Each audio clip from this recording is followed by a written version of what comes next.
Yo sé, mis hermanos, que todos estamos acostumbrados a hacer promesas. Es algo como que casi natural de nosotros, donde prometemos cosas. Cuando pasamos por momentos difíciles, tal vez tú le puedes decir a tu esposa, a la esposa al esposo, o los padres a los hijos, todo va a estar bien. Todo va a estar bien, no te preocupes, todo va a estar bien. Cuando la verdad es que no sabemos si todo va a estar bien. Nosotros como padres muchas veces le decimos a nuestros hijos, te prometo que iremos a algún lugar la semana que viene, pero lamentablemente no podemos cumplir esa promesa. O como hijos, tal vez nosotros le prometíamos a nuestros padres, te prometo, mamá, te prometo, papá, que este semestre sí mis calificaciones van a ser mejores. Este año escolar mis calificaciones van a superar los 6 puntos. Pero lamentablemente al final del año, ¿verdad? No pasa lo que prometemos.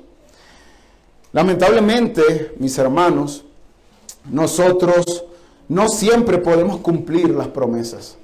No solo por nuestra falta de compromiso, porque puede ser que sea que no nos comprometemos y trabajamos para cumplir esa promesa que prometimos, sino que porque hay también infinidades de cosas que escapan de nuestras manos, que no tenemos el control en nuestras manos, y eso que escapa de nuestras manos es lo que no nos permite cumplir esa promesa que ya hicimos en algún momento.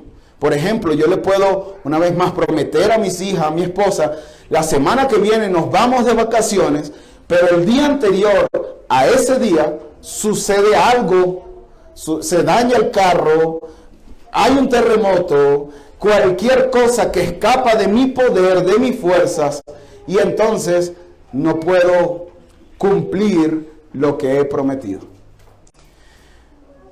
Pero para bien nuestro, y gracias al Señor, no sucede así con nuestro Dios. Nuestro Dios, todo lo que promete, cumple. ¿Está bien el audio? Nuestro Dios, el Dios soberano, el Dios que está al control absoluto del universo, hermanos, del universo. Todo lo que promete, lo cumple. Amén. Gracias, hermano, por el audio. Él es soberano, hermanos. Él no es como yo, Él no es como tú, que se le escapan las cosas y por eso no podemos nosotros cumplir sus promesas. Él es todopoderoso, Él está al control de todas las cosas y por lo tanto gobierna sobre todas las cosas, y Él va a hacer que todo funcione para que todo lo que Él promete se cumpla. Miren lo que dice Daniel 4:35. Él, nuestro Dios, actúa conforme a su voluntad en el ejército del cielo, entre los habitantes de la tierra. Y miren esto, hermanos. Nadie puede detener su mano ni decirle, ¿qué has hecho? Ese es el Dios de las Escrituras. Un Dios que no recibe órdenes de nosotros. Un Dios que hace con su creación lo que Él quiere. Y nadie puede decirle, ¿por qué hiciste eso así? Nadie.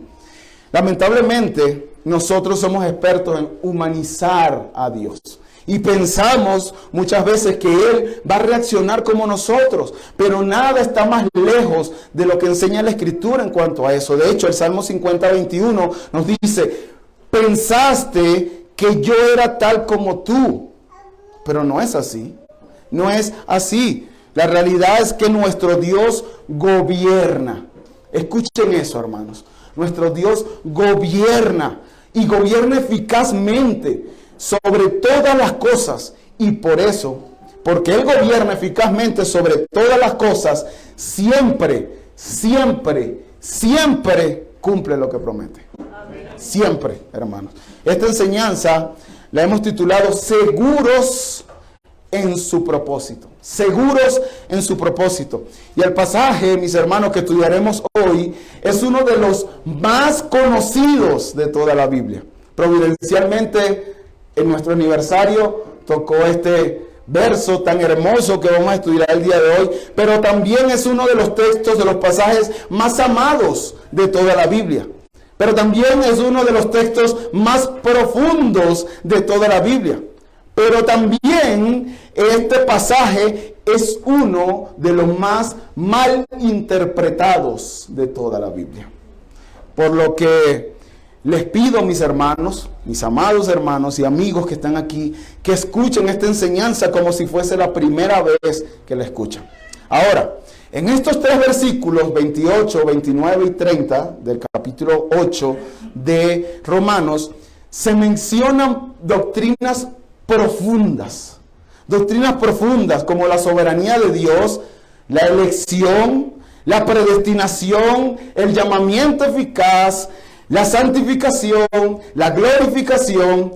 Pero quiero, mis hermanos, desde ya que ustedes sepan que no es mi intención profundizar en cada una de estas doctrinas, porque tampoco es la intención del autor. Eso lo vamos a ver después, cuando lleguemos al capítulo 9, vamos a poder ver de la elección y vamos a poder profundizar, pero no es el propósito que nosotros profundicemos en cada una de estas doctrinas que son muy profundas, pero que bíblicamente tenemos respuesta para ellas. No vamos a profundizar en todas, en algunas un poquito más que en otras. Pero para empezar con nuestra enseñanza, la hemos dividido en tres encabezados, y el primero es: estamos seguros de que Dios dirige todas las cosas para nuestro bien. Versículo 28 dice: y sabemos que para los que aman a Dios, todas las cosas cooperan para bien, esto es, para los que son llamados conforme a su propósito. Mis hermanos, es un error. Recuerden, estamos estudiando la carta de Pablo a los romanos. Y es una carta completa.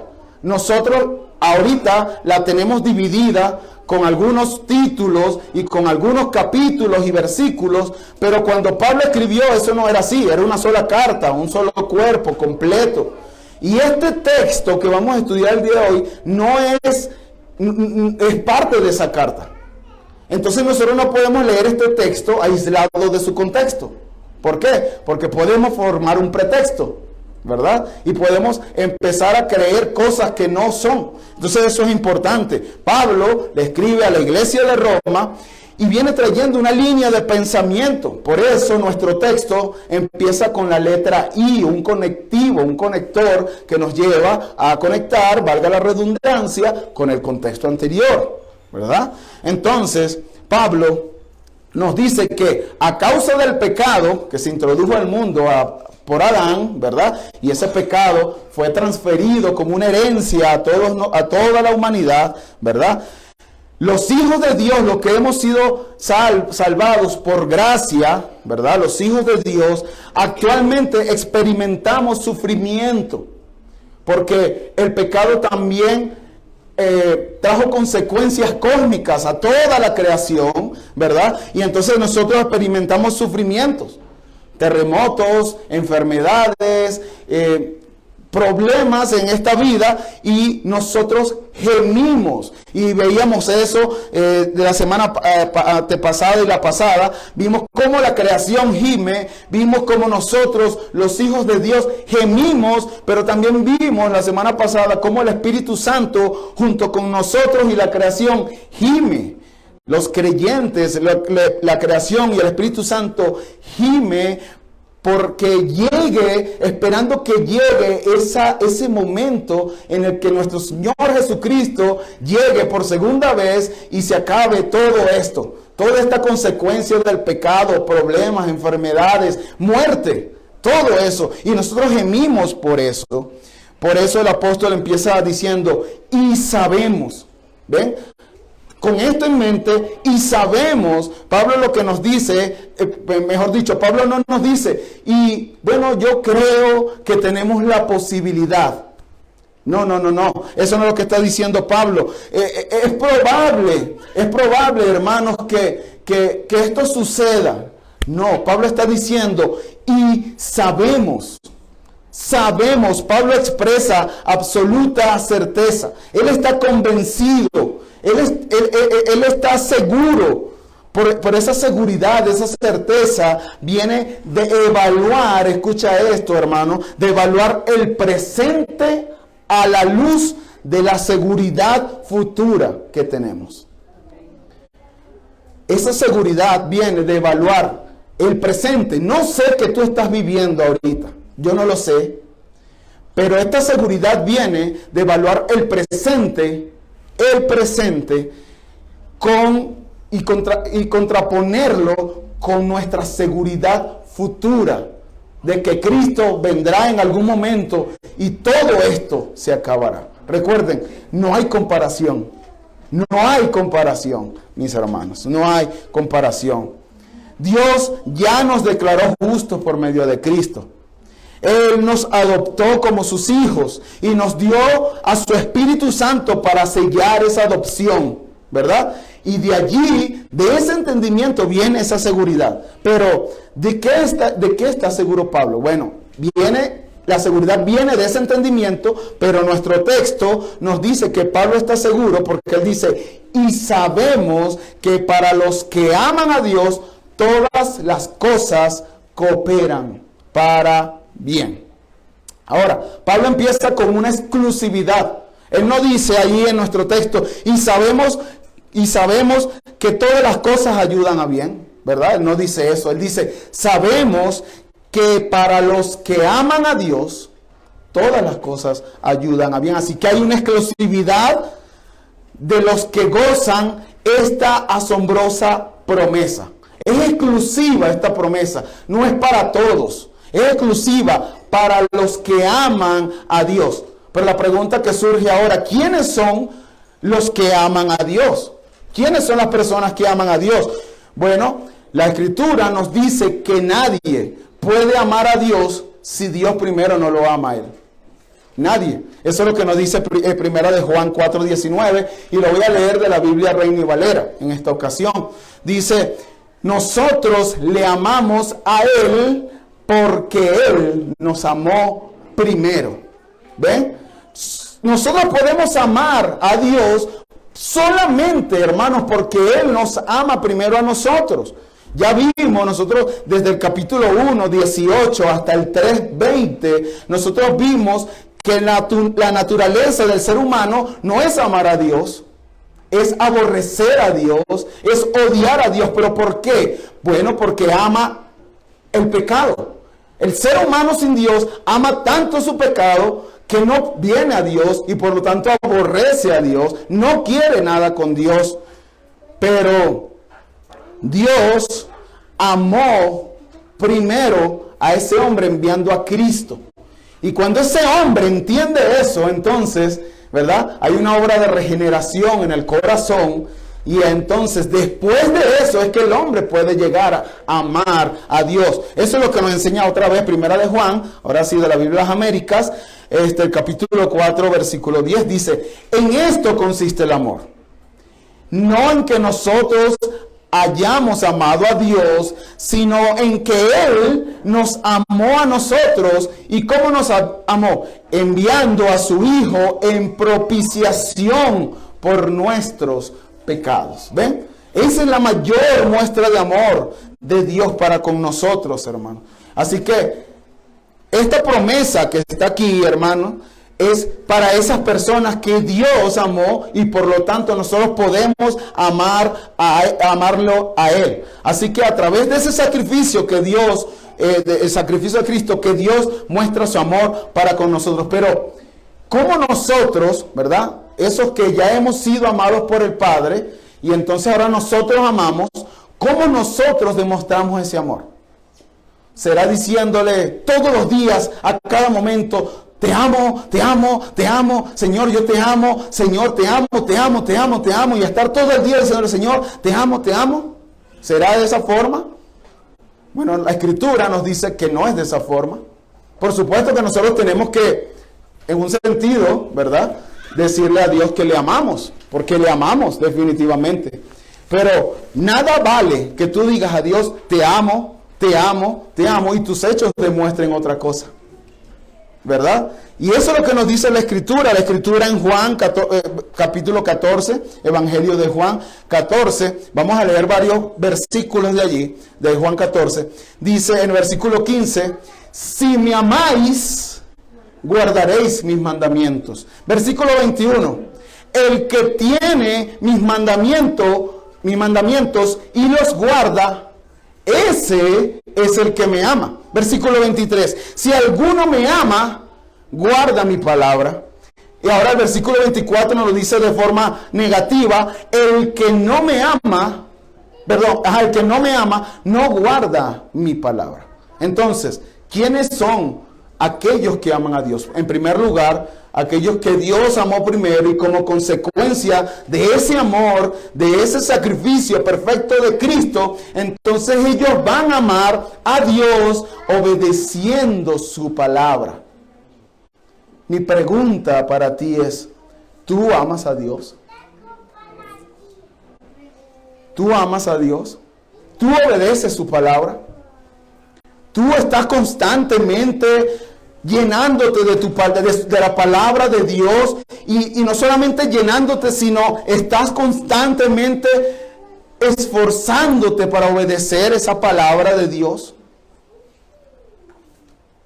Hermano, esto es muy importante. Tú puedes decir, yo soy cristiano. Tú puedes decir, yo amo a Dios. Tú puedes decir, yo tengo 50 años yendo a las iglesias. Pero si tú no obedeces la palabra de Dios, la misma palabra de Dios te dice que tú no eres un hijo de Dios. Por lo tanto, esta promesa no es para ti. Y lo voy a decir mejor, esta asombrosa promesa no es para ti. No es para ti porque es exclusiva. Pablo nos dice, y sabemos que para los que aman a Dios. Muchas veces, hermanos, nosotros utilizamos esta promesa con personas que no conocemos y que están allá afuera y que no son creyentes. No importa lo que estás pasando porque Dios torna eso para tu bien. No, hermanos, está mal porque Pablo, el apóstol Pablo está diciendo, es exclusiva para aquellos que aman a Dios. Es decir, para aquellos que son hijos de Dios. Esta promesa es exclusiva para aquellos que son hijos de Dios. Así que Pablo está diciendo que él está totalmente seguro de que esta promesa es exclusiva solo para aquellos que aman a Dios. Pero después el apóstol Pablo nos sigue diciendo, y sabemos que para los que aman a Dios, algunas cosas cooperan para bien. ¿No? Todas las cosas cooperan para bien. Y aquí podemos ver ya cuál es el comienzo de esta asombrosa promesa. Dice, todas las cosas, hermanos. Todas las cosas. Y yo quiero que usted entienda bien esto, porque si usted no entiende bien esta parte de la promesa, hermano, no vamos a poder entender, no vamos a poder avanzar. Todas las cosas, la palabra todos en el griego es muy peculiar, porque ¿saben qué significa? Todo. Eso es lo que significa en el griego. Aparece 1291 veces en toda la escritura. Toda. Y siempre, el 100% de los casos, siempre significa todo. Siempre. Siempre. Todas. Y esto es importante, mis hermanos, porque todas las cosas son todas las cosas. Todas las cosas. Cuando son cosas buenas, no tenemos ningún problema. Un ascenso en el trabajo, gloria a Dios, ¿verdad? Eso ayuda para bien. Y a veces no, ¿verdad? Porque puede ser que te asciendan en tu trabajo, reciben más dinero y entonces ahora dice, se acabó el Señor, yo no te necesito, ¿no? Y me aparto y me voy al mundo.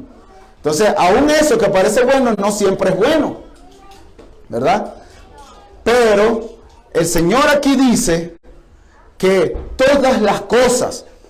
Entonces, cuando me despiden de un trabajo por una causa injustificada, ¿cómo es que eso puede ser para mi bien? Allí es cuando nosotros decimos, o sea, ¿cómo que todas las cosas? Las enfermedades, la muerte. Cuando sucede eso en nuestras vidas, problemas, ¿cómo es que todas las cosas suceden para el bien? Esa es la pregunta que nosotros debemos hacernos. Mis hermanos, aquí es donde el contexto de la epístola, el contexto histórico, es importante. Como vimos en la introducción de la carta a los romanos, ¿quién era el César cuando estaba escribiendo Pablo esta carta? Nerón César era el César. Nerón César era el César, uno de los emperadores romanos más despiadados, hermanos, más malvados de todos los emperadores romanos. Cuando él era una noche muy oscura, él decía, ¿sabes qué? Está muy oscura la noche, por favor enciende 3 cristianos allí como antorchas.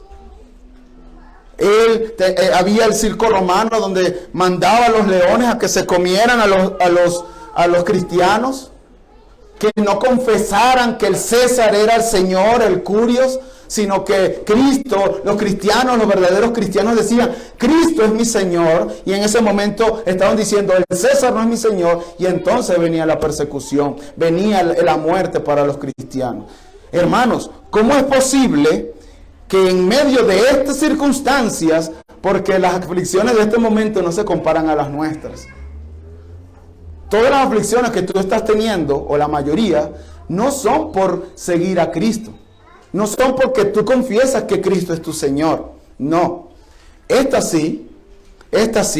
Y Pablo dice que todas las cosas ayudan para bien. ¿Cómo es posible que estas persecuciones, estas aflicciones cooperaban para el bien de estos cristianos? Para estos hijos de Dios que amaban a Dios al punto de entregar su vida por Cristo. ¿Cómo es posible?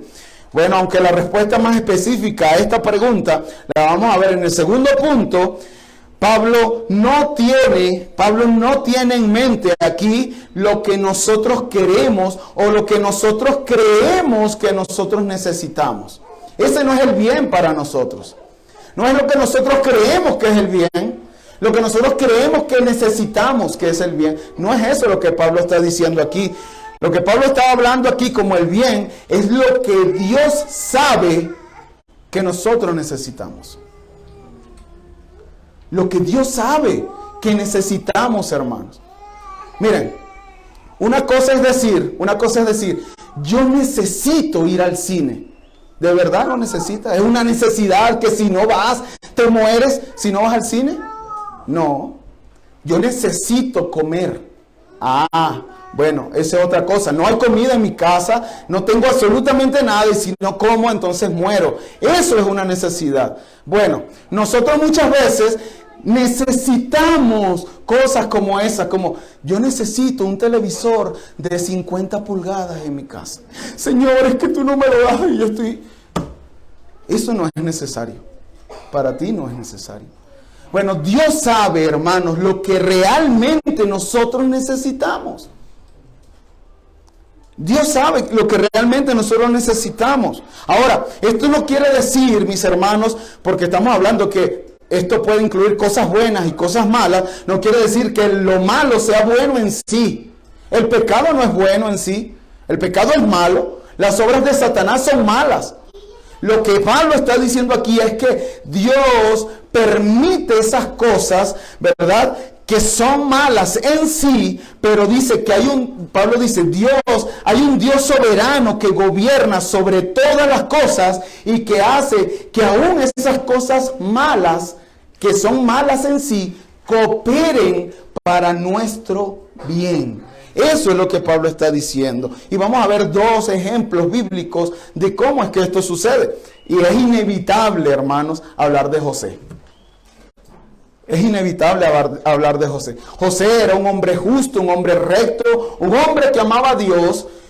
Y de hecho, por esa misma justicia, por esa misma rectitud, la esposa de Potifar, del faraón, no sé si esa palabra es grosera aquí o no, pero se le desnuda, ¿verdad? Y le dice, bueno, vamos a hacer, ¿no?, lo que ya saben. Entonces, Potifar sale corriendo. José sale corriendo y algunas prendas quedaron por allí de José, y viene la esposa de Potifar y va donde Potifar y dijo: mira, me estaba abusando sexualmente. ¿Y qué hace Potifar? Lo encierran. Pero antes de eso, ¿qué pasa con los hermanos de José? Lo venden, ¿verdad?, como esclavo, y ya saben toda la historia. ¿Eso es bueno en sí, hermanos? ¿Todo eso que estamos viendo es bueno en sí? No, es malo. Pero cuando nosotros seguimos leyendo toda la historia de José y llegamos al final de Génesis, que es prácticamente con la historia que termina, en Génesis capítulo 50, versículo 20, miren lo que dice el propio José a sus hermanos, que estaban asustados cuando muere su padre, de que dijo: bueno, ya murió nuestro padre y ahora nos va a matar José. Y miren lo que dice el propio José. Dice: vosotros pensasteis hacerme mal, pero Dios tornó. ¿Ven? Dios hizo que ese mal cooperara en bien, o para el bien, para que sucediera como vemos hoy y se preservara la vida de mucha gente. Eso es lo que Pablo está diciendo aquí. Eso es lo que Pablo está diciendo aquí. Pero el ejemplo más asombroso, hermanos, de esto lo podemos ver en Hechos 4:27. Miren lo que dice Hechos 4:27. Dice: porque en verdad en esta ciudad se unieron tanto Herodes como Poncio Pilato, juntamente con los gentiles y los pueblos de Israel, contra tu santo siervo Jesús, a quien tú ungiste. ¿Para qué? Para hacer cuanto tu mano, escuchen eso, hermanos, y tu propósito habían predestinado que sucediera. Hermanos, ¿qué está diciendo Lucas aquí en Hechos? Bueno, Dios permitió que pecara gente, es decir, que pecara Herodes, que pecara Poncio Pilato, que pecaran los gentiles, que pecara el pueblo de Israel. Pero todo eso cooperó para el mayor de los bienes que podemos ver, que es que nuestro Señor Jesucristo fuese crucificado para la salvación de su pueblo. Ahora, Lucas pone allí unas palabras preciosas. Él dice: para hacer cuanto tu mano y tu propósito habían predestinado que sucediera. Eso no escapó de las manos de Dios. Dios permitió el mal y lo tornó en bien para un bien mayor. Eso es lo que hace Dios. Eso es lo que está enseñando el apóstol Pablo. Y esa promesa, mis hermanos, que encontramos allá con José, se hizo realidad con José y se hace realidad con el mismo Señor Jesucristo, no varía hoy. No varía hoy. Las promesas de Dios no cambian. Son inmutables, son fieles y son verdaderas. Hermanos, tenemos que entender esto. Las promesas de Dios son inmutables. ¿Saben qué? Si no entendemos esto, no vamos a poder comprender lo que Pablo está diciendo aquí. Son inmutables. Muchas veces no entendemos cómo es que eso que estamos viviendo puede ser para nuestro bien. Pero Dios dice en su palabra que definitivamente lo es. Es para nuestro bien. Esa promesa, mis hermanos, que Dios hace para todos aquellos que aman a Dios, es para nuestro bien. Es para nuestro bien. Pablo responde ahora, ¿verdad? Pablo responde desde otro ángulo. Él dice: bueno, esta promesa es para los que aman a Dios. Pero también ahora la misma respuesta la vemos desde otro ángulo distinto. Él dice, en segundo lugar, por lo que, dice, esto es para los que son llamados conforme a su propósito. Y hermanos, esto es lo más precioso de esta promesa.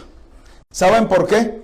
Porque esta parte, los que son llamados conforme a su propósito, nos da certeza, nos da seguridad. Muchas veces, mis hermanos, nuestro amor es débil. ¿Sí o no? Nosotros, lamentablemente, somos seducidos por el pecado. Y lamentablemente ese pecado nos atrae y dejamos y caemos rendidos ante el pecado. Y en el momento que nosotros pecamos, ¿qué estamos diciendo? Dios, no te amamos, amamos más nuestros pecados y nuestro amor no es perfecto para con Dios. Así que si la única condición para que se cumpliese esta promesa fuese que nosotros amáramos a Dios, entonces esta promesa no siempre podría ser fiel para nosotros.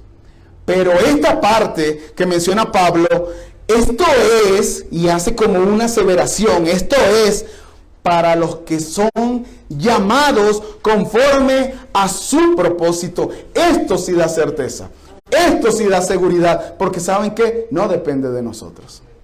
No depende de nosotros, mis hermanos. Así es como el amor se origina en Dios, ¿verdad? El amor que nosotros podemos tener en Dios se origina en Dios, pero igualmente este llamado se origina en Dios, lo hace Dios. Ahora, ¿de qué llamado a qué llamado se está refiriendo Pablo aquí? ¿Será de ese llamado donde tú llamas a través de la predicación del Evangelio? De hecho, es justamente lo que está pasando ahorita, donde todos están escuchando el Evangelio. ¿Será de ese llamado general que se está refiriendo el apóstol Pablo?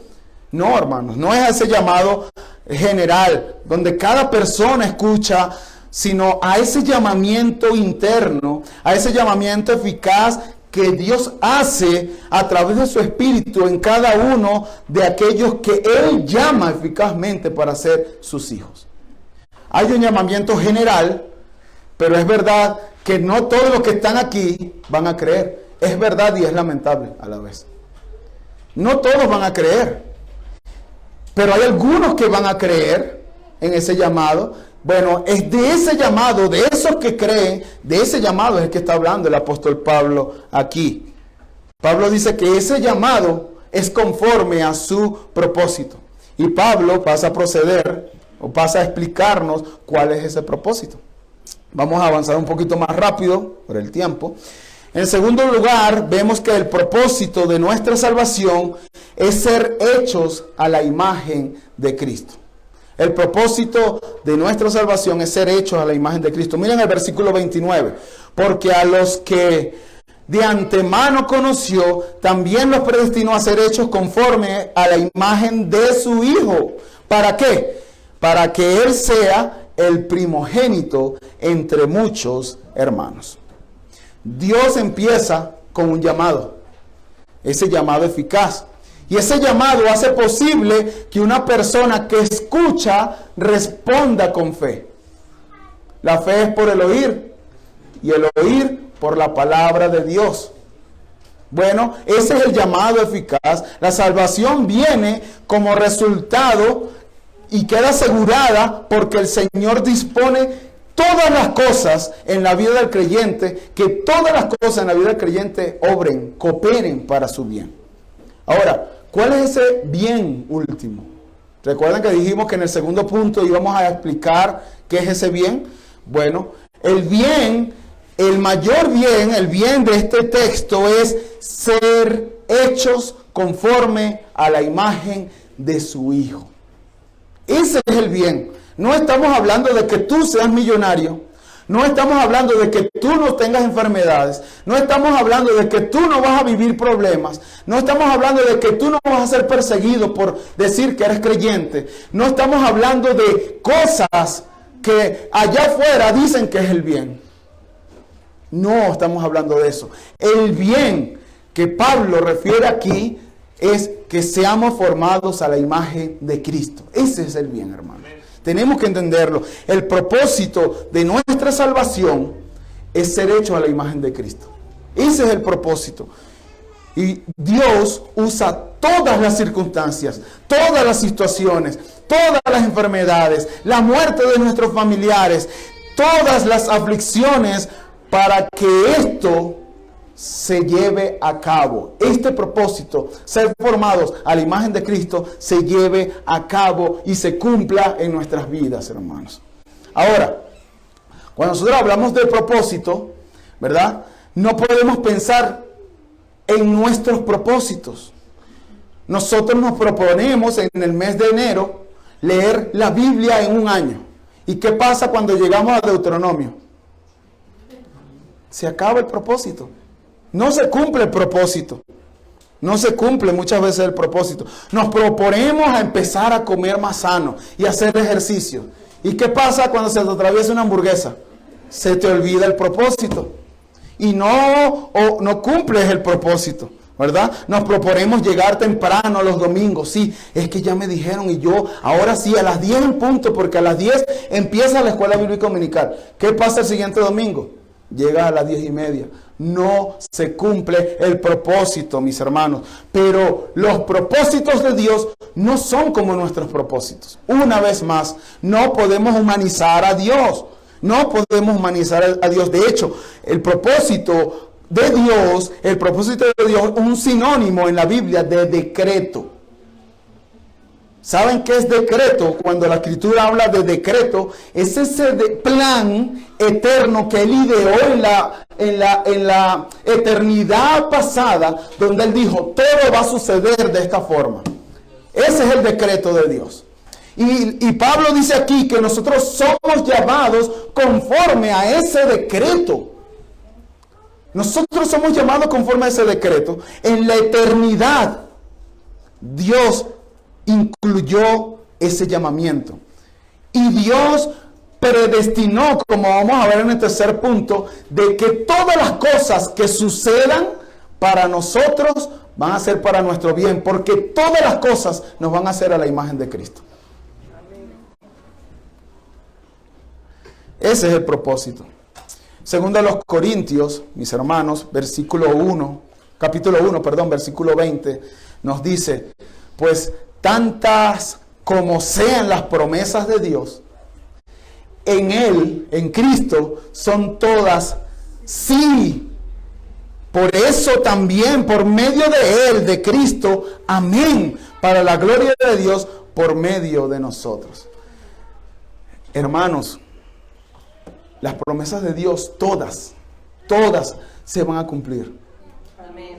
Y esta promesa, una asombrosa promesa, también se va a cumplir. Él ha prometido, hermanos, que a los que amamos a Dios, aquellos que son llamados conforme a su propósito, todas las cosas ayudan para hacerte más a la imagen de Cristo. Esto es grandioso, hermanos, porque Dios nos adopta. Dios nos adopta, y como sucede en las adopciones terrenales, cuando usted ve, a lo mejor dice, bueno, ese es tu hijo. Sí, es mi hijo. Ah, pero es que tú eres güero y él es moreno. ¿Por qué?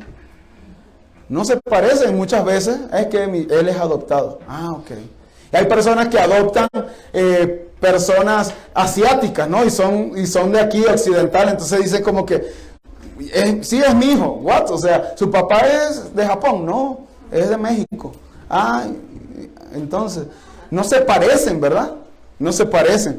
Bueno, lo grandioso, mis hermanos, es que cuando Dios nos adopta, cada circunstancia que nosotros vivimos, empezamos, Él las usa para que nosotros empecemos a parecernos más y más a Cristo. O sea, cuando Dios nos adopta, nosotros somos totalmente distintos a Cristo. Pero Él empieza a hacer todo. Y ahora el carácter de Cristo. Ahora tiene la paciencia de Cristo. Y ahora tiene la bondad de Cristo. Ahora tiene el amor de Cristo. Y está en ese proceso continuo, hermanos, donde nosotros cada día, a través de las circunstancias, a través de las cosas buenas, a través de las cosas malas, nos estamos pareciendo a Cristo.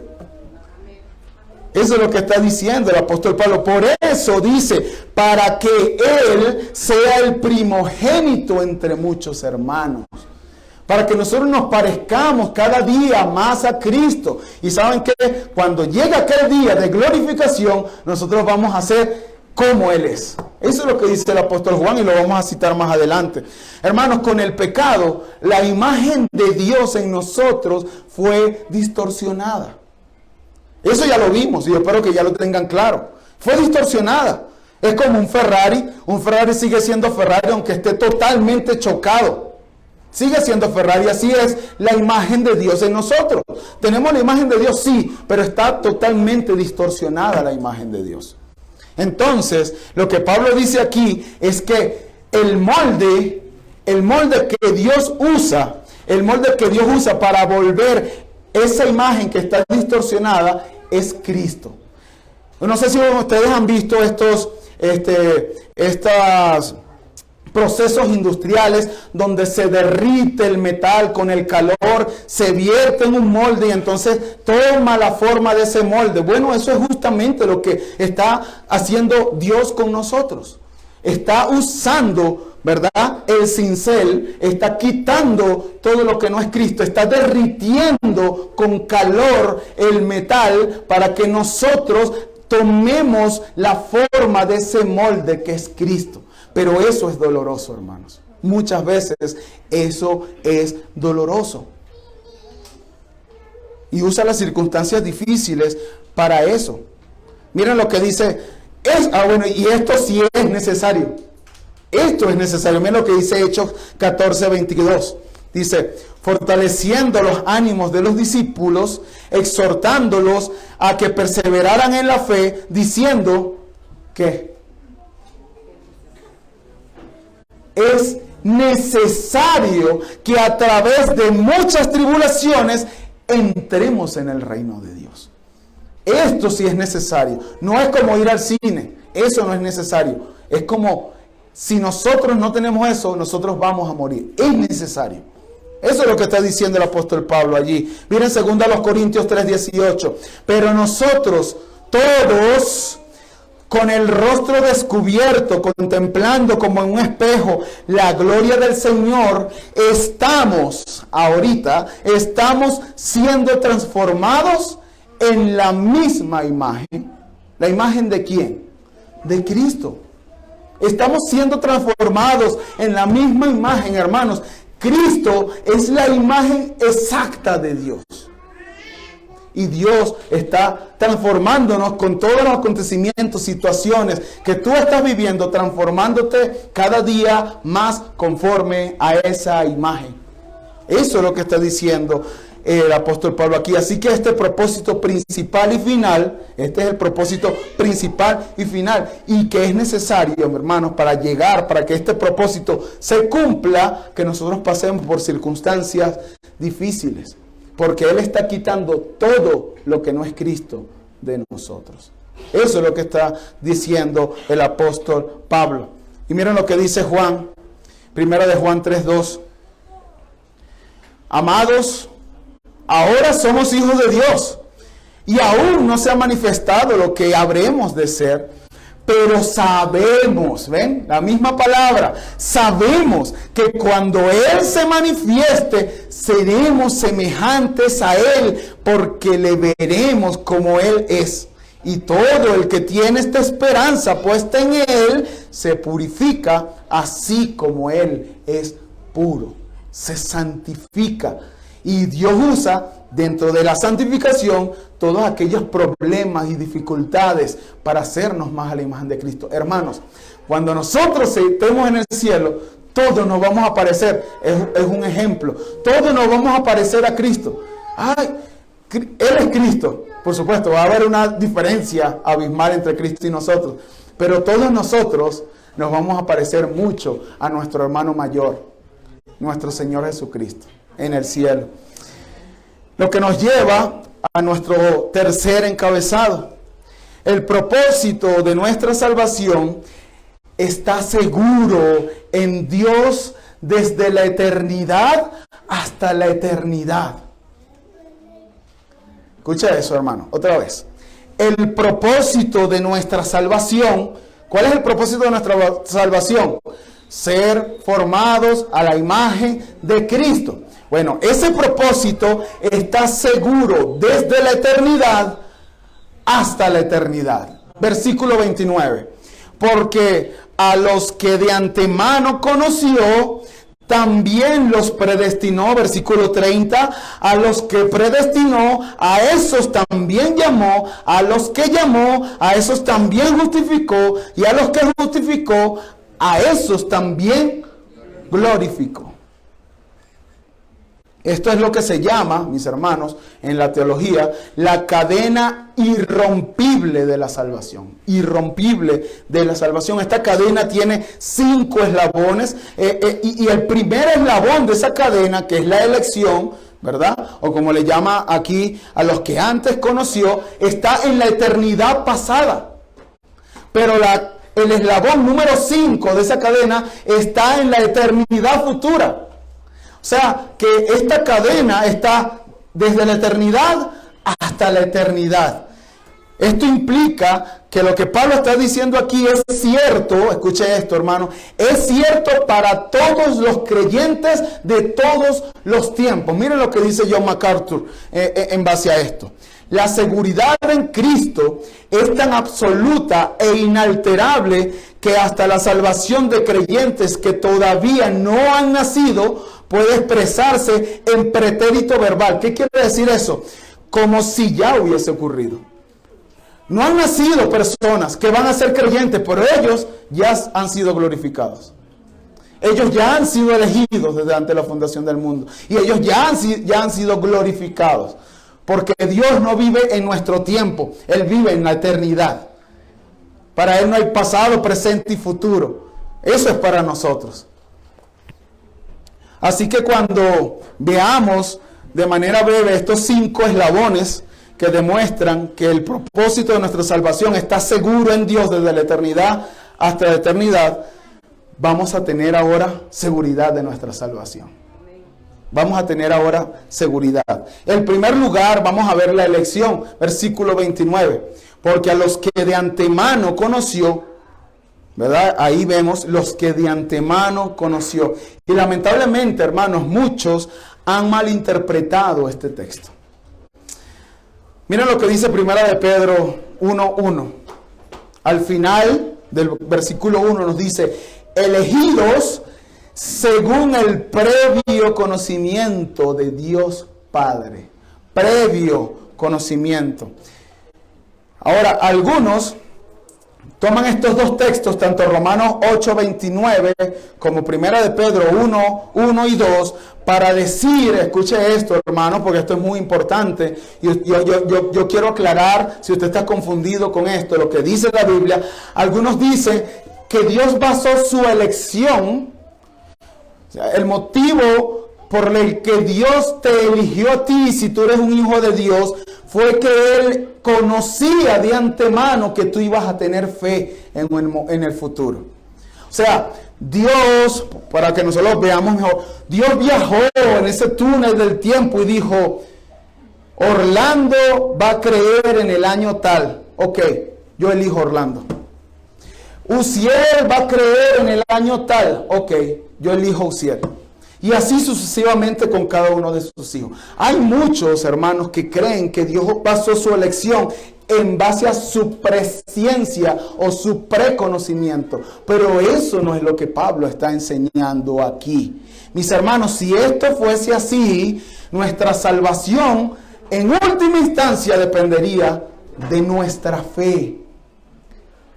De si nosotros tuviésemos fe, entonces Dios nos elige y nos salva. Y no es eso lo que Pablo está diciendo. Eso es totalmente alejado de lo que enseña la Biblia. Además, esto levantaría muchas preguntas. Si Dios basara su salvación en esta forma, entonces yo tengo la fe. ¿De dónde procede la fe? La Escritura me dice, porque por gracia sois salvos por medio de la fe. Pero después dice, esto no es de vosotros. Y Filipenses capítulo 1 versículo 29 dice que Dios nos ha concedido el que creamos en Él. Dios nos lo concede, la fe. Entonces esto no puede ser bíblico.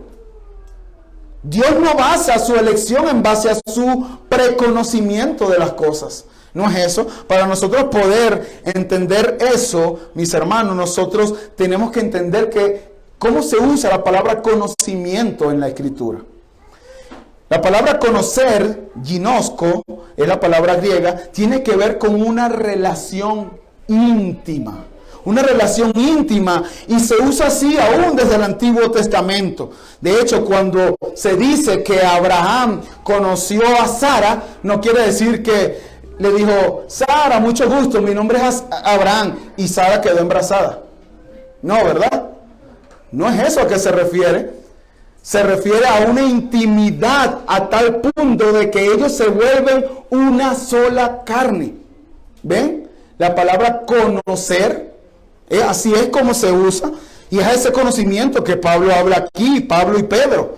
También podemos ver lo que Dios le dijo a Jeremías 1:5, dice, antes que yo te formara en el seno materno, te conocí.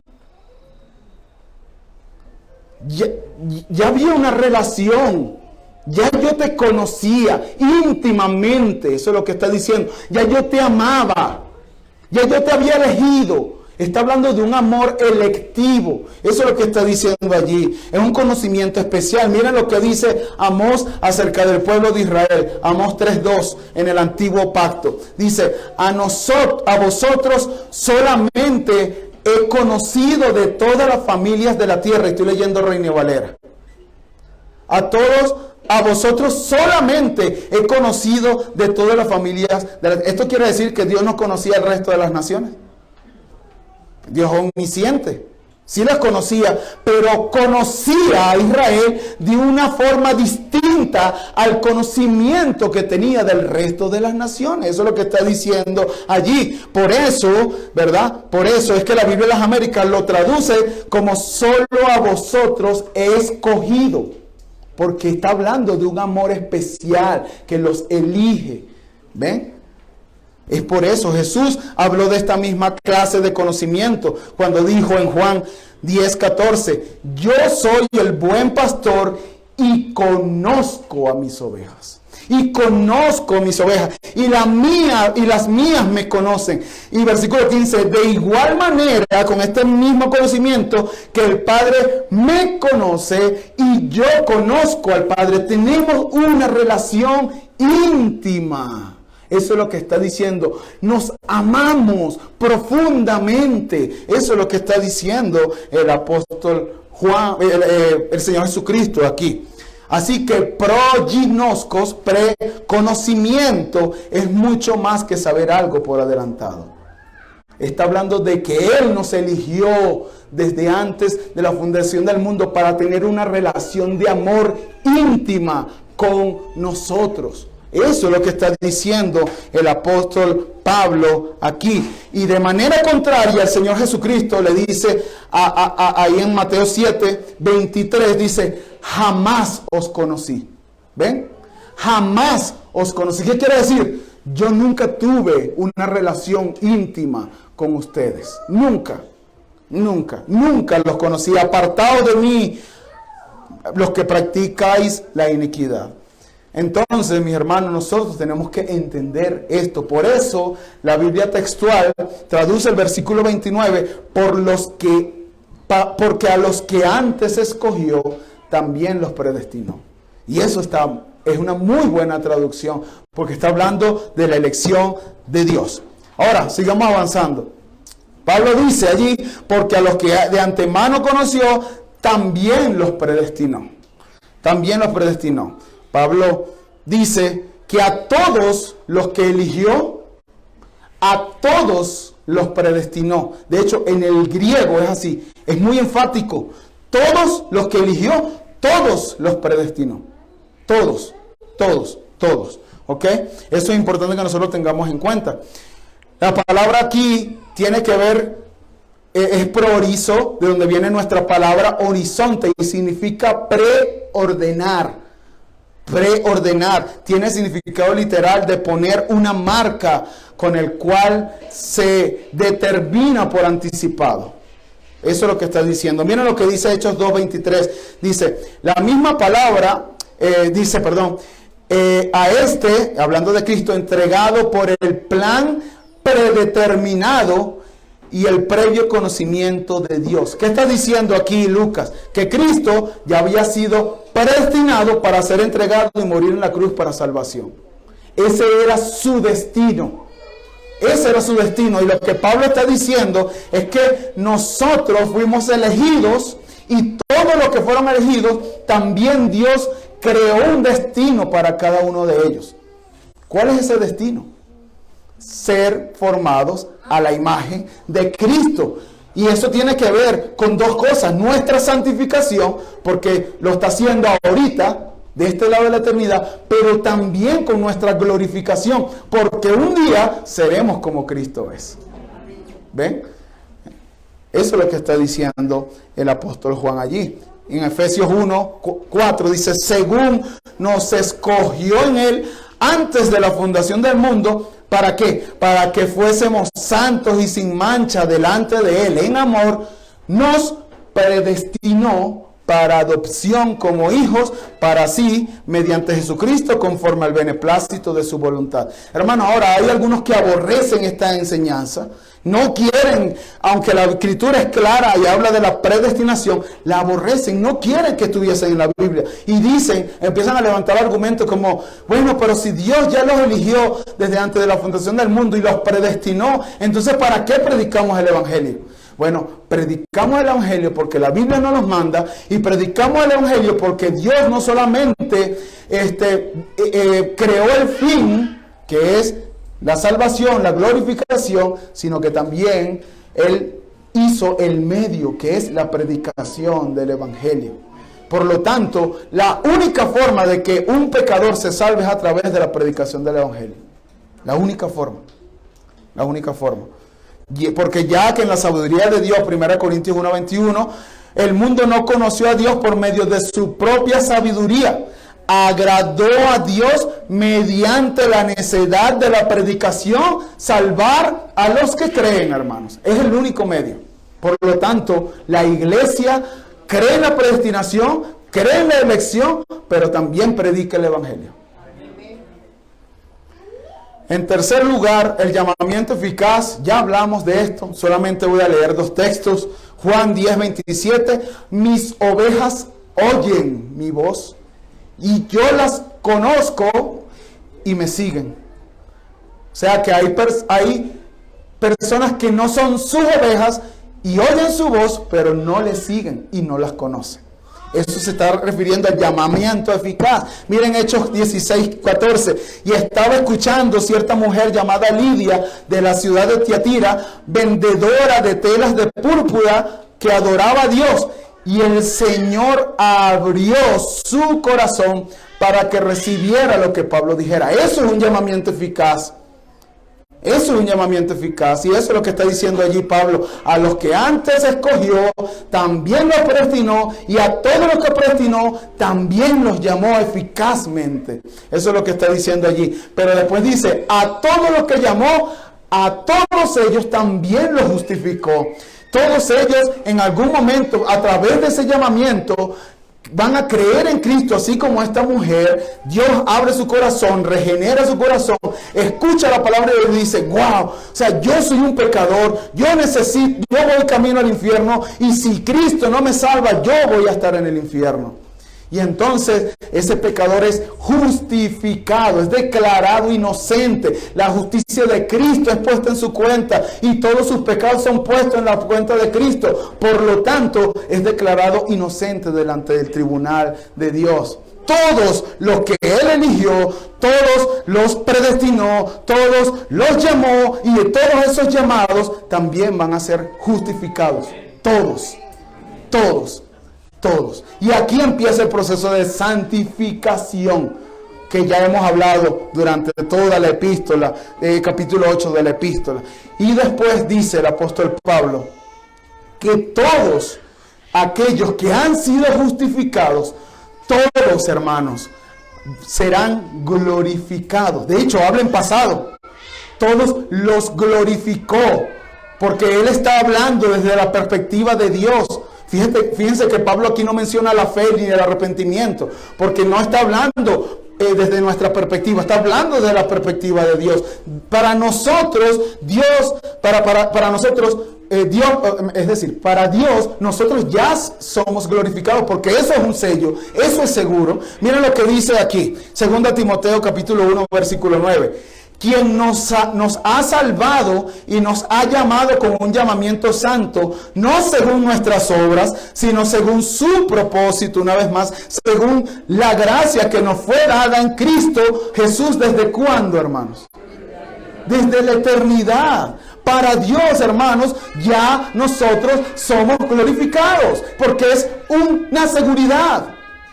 Porque no depende de nosotros, depende de Él. Y Él gobierna todas las cosas para el bien, para que este propósito, que en última instancia es nuestra glorificación, se cumpla en cada uno de aquellos que Él eligió desde antes de la fundación del mundo. Así que todos los elegidos serán predestinados, fueron predestinados, todos los predestinados fueron llamados, todos los llamados fueron justificados y todos los justificados serán glorificados. O fueron glorificados. Su propósito se cumplirá, hermanos. Ahora, ¿de qué nos vale a nosotros entender todo esto? ¿Por qué el apóstol Pablo menciona todas estas cosas allí, que son algunas difíciles de comprender? Porque nuestra mente finita no llega a la mente de Dios, que es infinita. Hermanos, el propósito del apóstol Pablo de escribir a estos hermanos es para afirmarles, para que ellos entiendan que su salvación está segura. Y es el mismo propósito, hermanos, que yo quiero que se cumpla en cada uno de nosotros, los que somos verdaderos hijos de Dios. Tú tienes que entender que tu salvación está segura en Dios desde la eternidad hasta la eternidad. El propósito por el cual Él nos creó, que es para ser formados a la imagen de Cristo, está seguro. Está seguro si tú eres un verdadero hijo de Dios. Y eso debe traer paz a nuestras vidas. Hermano, si tú estás pasando por circunstancias difíciles, tú tienes que empezar a ver la vida desde otra óptica y decir: esto difícil está ayudando para mi bien, porque el Señor me está formando a la imagen de Cristo.